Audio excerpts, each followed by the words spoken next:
Hi friends, welcome to Pavi'S Galatta. இந்த சேனலை இப்போ தான் ஃபஸ்ட் டைம் பார்க்குறீங்களா? அப்போ மறக்காமல் சப்ஸ்கிரைப் பண்ணிடுங்க. இன்றைக்கி ஒரு ஈவினிங் ஸ்நாக் தான் நம்ம பார்க்க போகிறோம். என்னன்னு பார்க்குறீங்களா? ஓக்ரா குர்குரே எப்படி செய்கிறதுன்னு பார்க்கலாமா? ஒரு வெண்டைக்காய் எடுத்துக்கோங்க. ஆக்சுவலாக வெண்டைக்காய் வந்து நல்லா கழுவி நல்ல ட்ரை கிளாத்தில் க்ளீன் பண்ணி எடுத்துக்கோங்க. ஸோ நான் 200 கிராம் எடுத்திருக்கேன், சரிங்களா? ஸோ இந்த மாதிரி உங்களுக்கு விதை வேண்டாம் அப்படின்னு நினச்சிங்கன்னா விதையெல்லாம் ரிமூவ் பண்ணிடுங்க. நான் வந்து ஜஸ்ட் இந்த ஒரு வெண்டைக்காய் மட்டும்தான் விதை இல்லாமல் காமிச்சேன். நான் வெண்டைக்காயோடு தான் போட்டிருக்கேன். விதையோடு போட்டிங்கன்னா அந்த எண்ணெயில் வந்து அடி தங்கும், அவ்வளோதான். மற்றபடி நம்ம போட்டுக்கலாம், ஒன்றும் பிரச்சனை இல்லை. ஸோ இது வந்து ரொம்ப தின்னாகவும் இருக்கக்கூடாது, திக்காகவும் இருக்கக்கூடாது. அந்த மாதிரி நல்லா இந்த சைஸில் கட் பண்ணி எடுத்துக்கோங்க. ஸோ எல்லா வெண்டைக்காயும் கட் பண்ணியாச்சு. இப்போ நம்ம அதை பவுலில் ட்ரான்ஸ்ஃபர் பண்ணிக்கலாம்.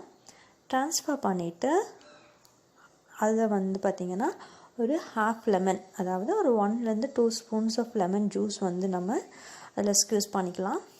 ஸ்க்யூஸ் பண்ணிவிட்டு அதை ஃபுல்லாக நல்லா மிக்ஸ் பண்ணி விட்டுக்கோங்க. இது எதுக்கு நம்ம ஃபஸ்ட்டே ஆட் பண்ணுறோம் அப்படின்னா, அதுக்கப்புறம் நம்ம ஆட் பண்ணுற மசாலாஸ் வந்து அதோட ஸ்டிக் ஆகும், பைண்ட் ஆகிறதுக்காக தான் வந்து ஃபஸ்ட்டே நம்ம லெமன் ஊற்றிடுறோம், சரிங்களா? ஸோ இது நல்லா எல்லா வெண்டைக்காயிலையும் படுற மாதிரி நல்லா பரட்டி விட்டுக்கோங்க. அதுக்கப்புறம் 1/4 ஸ்பூன் மஞ்சப்பொடி, 2 ஸ்பூன் அரிசி மாவு, 2 spoon cornflour, 1/2 spoon garam masala, 2 spoon வரமிளகாய்த்தூள், 1/2 spoon மிளகுத்தூள், உப்பு தேவைக்கேற்ப.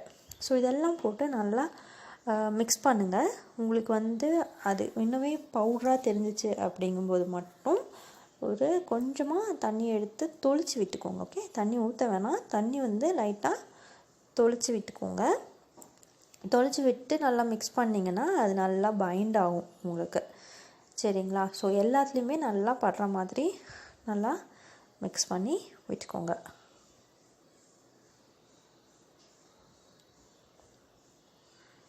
ஸோ இந்த மாதிரி லைட்டாக தண்ணி தெளித்து விட்டுக்கலாம்.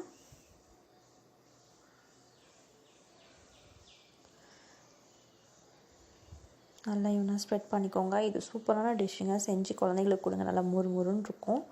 ஸோ இது வந்து ஒரு 20 மினிட்ஸ் அப்படியே நம்ம இந்த பைண்டிங்கோடு வச்சுக்கலாம்.